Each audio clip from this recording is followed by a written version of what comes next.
highly motivated, being self-motivated, high energy levels, determined. Determined means that, okay, what are the things which are chosen? Okay, so stick on to that. Don't take any back step. Being determined to that and pursuing. Okay. Next, flexibility is that. So, what is the flexible thing is that we need to be flexible. So, okay, sometimes we make a plan that it should go in this way. Okay, and when you're working in any company, you'll be working from 9 to 5, and you'll not be working on Sundays and on holidays. But here, as an entrepreneur, you need sometimes you'll be forced to work beyond 5 o'clock. You might have to work even on Sundays and national holidays. You don't have any time horizons. Okay, so you need to work, sometimes you'll have to work on round the clock because to build your business and to reach the good market share. So here you need to be flexible, saying that today is a day, you can't restrict yourself that today is a holiday and I can't work in the night shift, something else. Next, adapt to. Adapt to means be adaptable to the changes. Sometimes the price keeps on fluctuating. What are the investment which you have made? Okay, so you must have planned with some particular investment, and sometimes you might be forced to increase the investment. Okay, so being adaptable. Change is an opportunity. So we need to also change the things like, suppose if you are not restricted to time. Okay, so changing according to the situations. And tolerance. Tolerance means that you need to have people under you who will be assisting you and working as a team. Okay, so you need to, sometimes they might not be cooperating with you. So it is always better to have a tolerance and have a trustworthy people who can help you in the business. Okay. Next, core values: trustworthy and honest people. So you need to have a trustworthy, you need to build a trust in the market where people can believe your products and services and your business and you. So when you have a good reputation in the market, people will trust you and many investors will keep coming to you. So how to become a trustworthy is that by being honest and by being honest and by standing by the words and standing by the principles and the promises which you actually made to the people, or by offering the products and services. When you can offer the delivery of products on time, that means that you're being punctual. Okay, that means that you are trustworthy, who had promised the customer that you'll be able to deliver the products and services by 2 days or 1 day. So when we order something in the e-commerce, or immediately after ordering any product, what they assure us, okay, so delivery within 2 to 3 days. If they can be able to deliver within the stipulated time as mentioned, so there is a trustworthiness for us that to again place an order next time.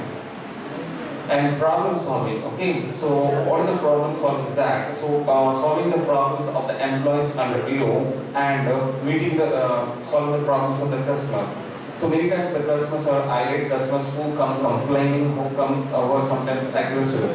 Okay, they always come with complaints. Sometimes they might call you at odd hours and ask you about the products, that this product is not functioning well or the service validity has expired. So in such a case that you need to service the customer by attending his problems and services. Okay. Next, creative. Creative means that develop an innovative product, observe any product which is going well in the market and understand why this particular product is going pretty well. After examining that, you will have to come to a conclusion that because of these qualities, this particular product is going pretty well in the market, and then you design such a product by being innovative, so that this product offers better features than the existing product. So imaginative. Imaginative means that think of the future. What could be the future things which are going to happen? So what is the latest thing which is threatening the whole world? Artificial intelligence. Okay, all from IT. So artificial intelligence is the one which is posing a threat to many people. Okay, it is going on a rampant. So in today's news, in Business Express, I've seen that India is the first largest user of the AI technology. So we have to appreciate ourselves for being at the top of the world. Just check even the today's local newspaper also. I was surprised to find that. So we are going great, and you are the one. So you have plenty of opportunities in the field of artificial intelligence because as you hail from that particular specialization. Okay. Yeah. Next. Yeah. So now here is that. So here research, okay, what you want to do. So first thing is that you want to become an entrepreneur. So to become an entrepreneur, first thing is that brush up your core skills. Okay, your subject, be perfect with the subject critically, okay, and practically go pretty well. Okay, so read on books and explore the possibilities in the market. So the first stage is that so you might want to work in a certain company and see that how they're functioning, how the product is going on, how is the work process going on. Okay, so initially for first 1 year, 2 years, or for 6 months, you can have a practical knowledge of the work. Okay, and keep observing your higher-ups above you, how they're functioning, how they're changing the services, how they're changing the products. So this you can do while working in some company, or else you can sit with the experts and ask their views and opinions that you want to set up a particular business or you want to experiment on a particular idea.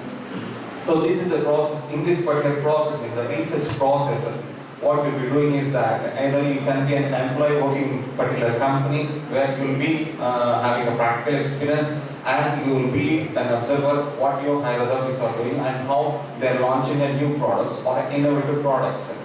And it's also a stage where you'll be studying the journals and the latest newspapers, what's happening in the market and what are the future needs of the market.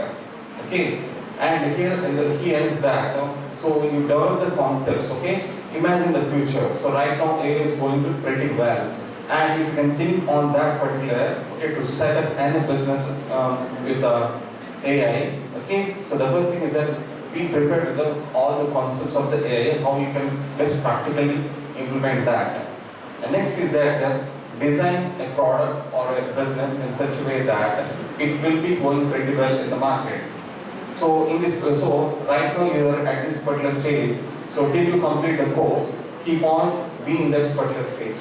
Okay, so just keep studying about the future requirements of the market, how the market is going pretty well, and what I should be. So till now what you've been doing is that running to the college, studying the course, writing the assignments, but at the end you want to do a certain job. But here as an entrepreneur, you will be providing opportunities to many people.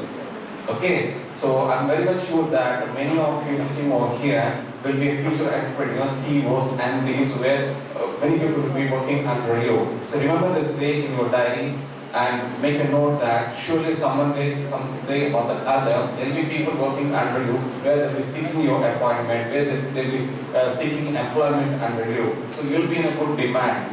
Okay, so having chosen a course in the field of IT or something else in this particular college. Okay, so here every idea of coming here might be for an employment, but as a semi-finished product, so you have done a lot of research and you will be doing further research also how best you can be a future entrepreneur. Okay, so I'll tell you one small thing which okay. So who is an entrepreneur is a one. Okay, as I've already defined the definition. There's a person who is who do not want to investment much, okay, but we want more profits, okay. So the person visited a star hotel and ordered 1,000 rupees worth food, okay. So he didn't pay the bill. The hotelier got him arrested. He bribed 100 rupees to the policeman and became free. Okay. So here what happened? So a person visited a star hotel and ordered 1,000 rupees worth food, okay. So, and he didn't pay the bill, the hotelier got him arrested and he bribed 100 rupees to the policeman and became free. So here what is the investment? Low investment, 100 rupees. And what is the utility he has bought? 900 rupees. Okay? So low investment, high returns, anticipating the risk, facing the risk and managing the risk and coming out of the risk. Okay? So this is financial management as an entrepreneurship. So I am not expecting you to do that, but I'm citing one example. So in entrepreneurship, your investment must be low, and you expect the risk. What are the risks which is going to happen? Okay, so you must be prepared to face the risk, anticipate the risk. Okay, prepare for the risk. Okay, and be prepared how to come out of the risk. Okay, and ultimately you get more profits. So here what is happening is that low investment, high returns, anticipating risk, managing risk, coming out of the risk successfully. Okay, so that is entrepreneurship and financial management in entrepreneurship. So next. Now let us see the stages of effective entrepreneurship development. The first thing is that awareness. Okay, so in the awareness stage, okay, so in the previous slide I showed you that how to, okay, so how to do research, the research on the particular product, the research on particular service, the research on the future requirements of the market. So in this particular stage, you keep on exploring the ideas. After that, now in the awareness stage, you need to have the awareness of the what are the future technology which is going to coming up. So Nokia, which was a market leader a decade ago, so though Android was growing at an initial stage, okay, so though many people suggested Nokia to introduce Android technology, it couldn't update itself. So at that time, Samsung was at a very low stage. So Samsung identified the future requirements in the terms of the Android technology and the app market. So today, many of us are using the Samsung mobile phone and Android apps. I'm sure that 90% of you must be using the Android apps in your mobile phone, but not the basic technology like the Siemens Symbian or something else. But the simple reason is that, okay, so this Android market has studied the future requirements of the people, how it can cater to the needs of the people. So I'm sure that many of you are using the apps which is helping you your daily requirements, be it academics or your personal life or your family life. The apps are helping you somewhere or the other. It is nothing but the awareness stage which the Android market has made decade ago and which is still going on well in the market. And later on, after a decade, when Nokia came at a downfall stage, it actually realized the importance of the Android, but now it is again a too late stage. So the awareness stage, okay, so just keep having awareness about the products, services, and what could be the future utility of that. Next, in the acceptance stage. So in the acceptance stage, you need to accept the change. What is the change? Okay, the change which you can make, like maybe the price which people will be able to afford to invest. Okay, or else the change in the services. So some 5 years ago, we don't have much services to the doorstep except the milk and the newspaper. Today,